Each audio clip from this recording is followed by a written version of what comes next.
In a quiet mountain village, tucked between snow-dusted pine trees and winding dirt roads, lived an old postman named Emile. He had spent nearly 40 years delivering letters and small parcels to the homes scattered across the hills. But Emile was never alone.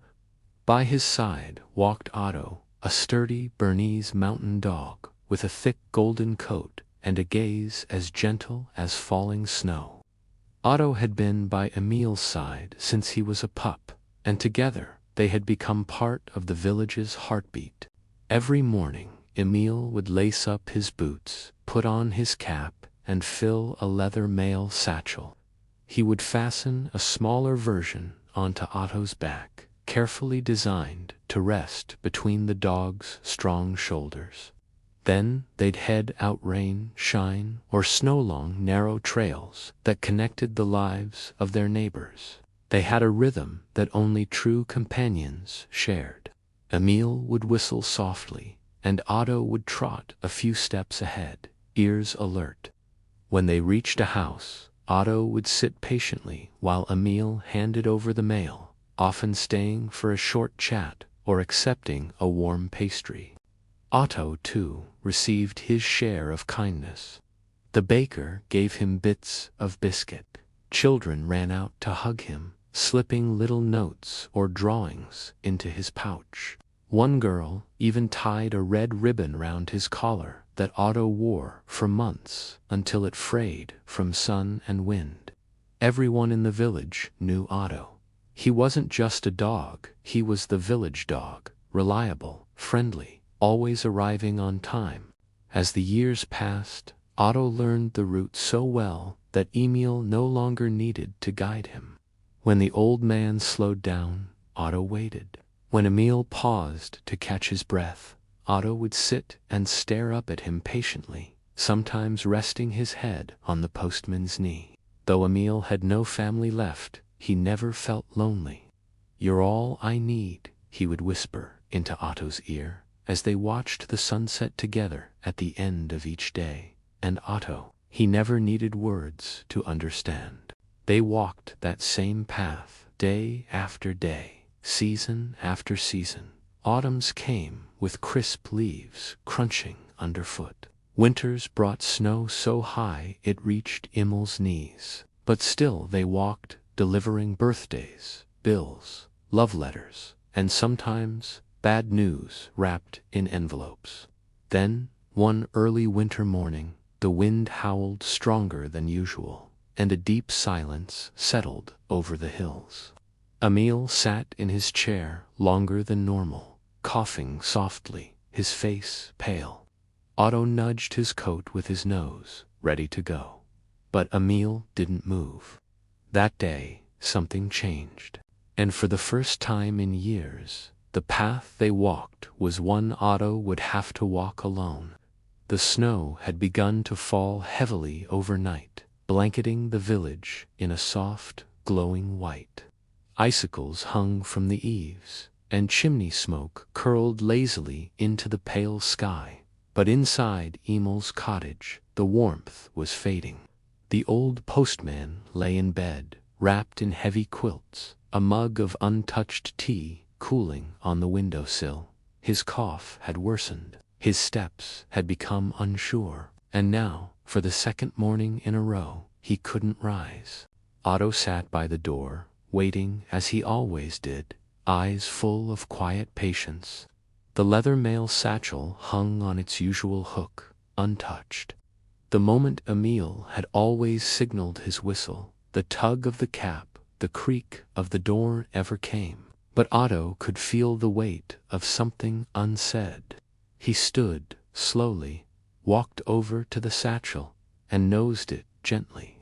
Emile opened his eyes and gave a faint smile. "Still want to go, do you?" he murmured. "The mail won't deliver itself." With what little strength he had, Emile reached for the satchel and fastened it onto Otto's back. His hands trembled, but his heart was steady. He touched Otto's head softly and whispered, "Go on then, take care of them for me." And so Otto did. He pushed open the door with his shoulder, stepped into the snow, and began to walk the familiar path. The wind bit at his nose, and the snow was deep in places, but Otto moved forward, step by step, paw by paw. At the first house, Mrs. Kranz peeked through the window, surprised. She came rushing outside, scarf wrapped tightly around her chin. "Otto, where's Emil?" she asked, kneeling beside him. Otto stood silently, letting her take the bundle of letters from his pouch. Her eyes searched the empty road behind him. "Is he all right?"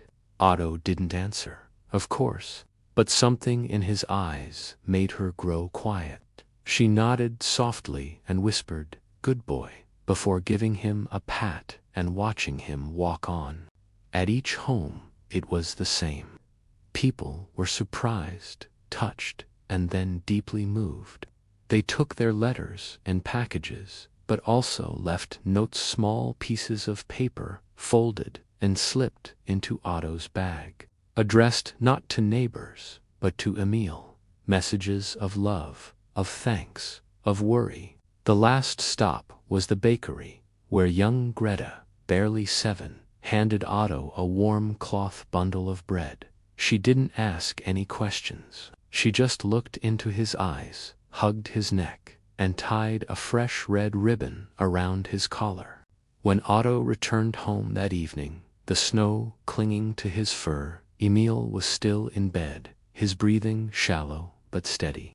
The old man opened his eyes just enough to see his friend return. Otto stood tall in the doorway, the satchel slightly lighter, a new ribbon around his neck. "Well done," Emil whispered, with a weak smile. "My finest delivery yet."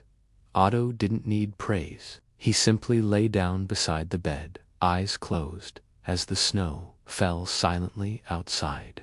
Over the next several days, the same scene repeated itself.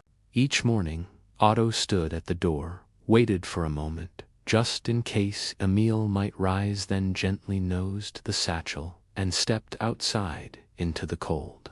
Without a single command, without hesitation, he followed the same winding trail they had walked for years. And with every delivery, something unexpected began to grow.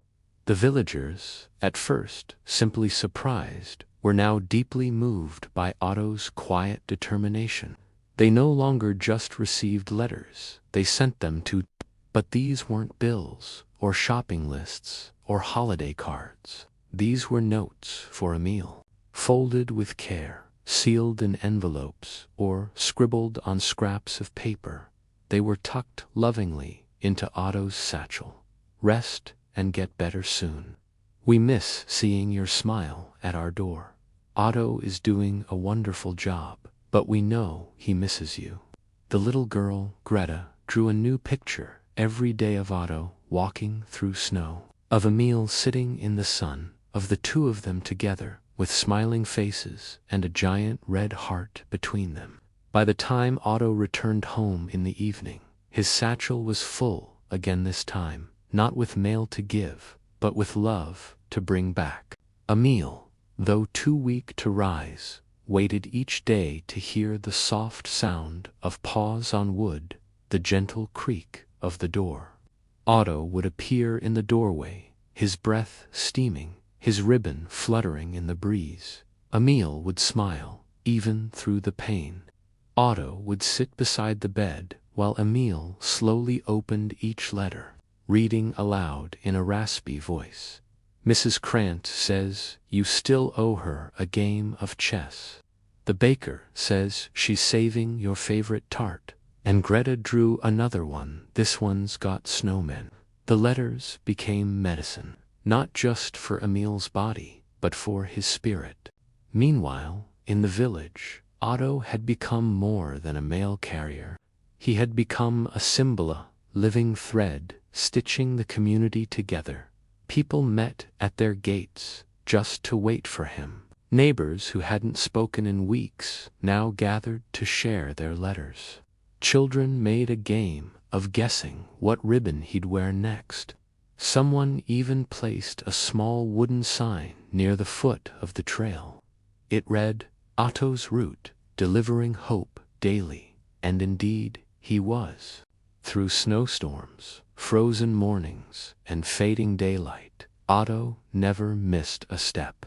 He rested only briefly before returning home, always careful with the satchel, always focused, always carrying more than letters, carrying the village's care, their gratitude, their memories.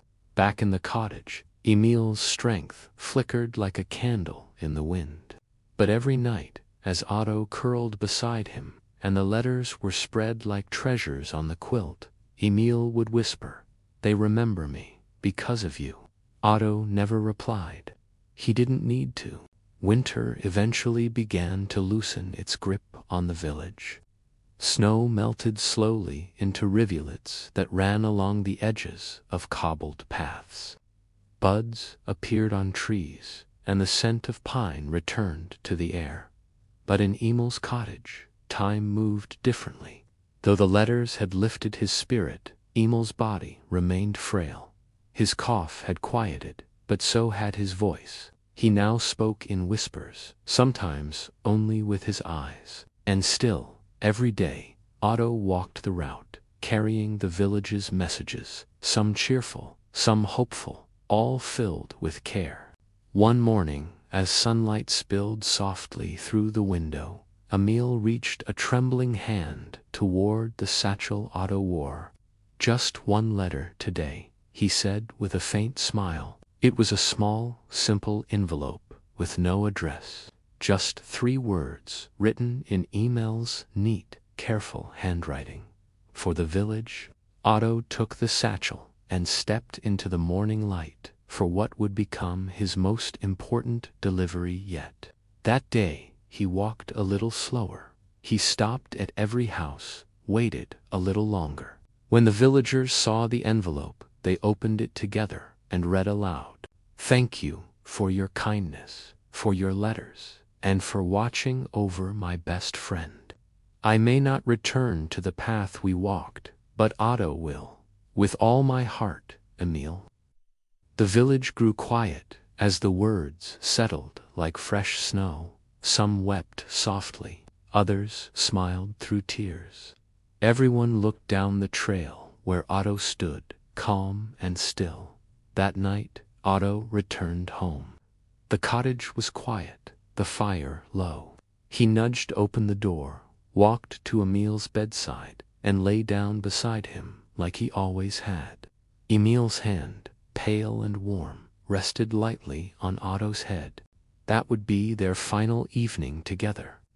Emil passed away peacefully in his sleep, a smile still on his face, the empty satchel resting beside him. The news spread quickly. The village grieved not only for Emil, but for the end of an era. And yet, even in loss, something remained. Otto, the villagers, unsure what he would do now, were astonished when 2 mornings later he showed up at the station with the satchel on his back. There was no mail, no route to follow. But Otto walked. He stopped at each home, greeted every neighbor, accepted a scratch on the ear or a word of comfort. Children still tucked drawings into his bag. The baker left him warm bread. Greta, now wearing her own red ribbon, tied a new one onto his collar. They weren't just caring for Otto anymore. They were continuing what Emil had started. And so, every day, Otto walked his path not to deliver mail, but to carry memory. He became a living connection between past and present, a reminder that love travels quietly and often on 4 paws. When Otto passed away years later, the entire village gathered at the trailhead. They planted a tree where his favorite resting spot had been, and beneath it they placed a stone that read, "Otto, he delivered more than letters," and they never forgot him.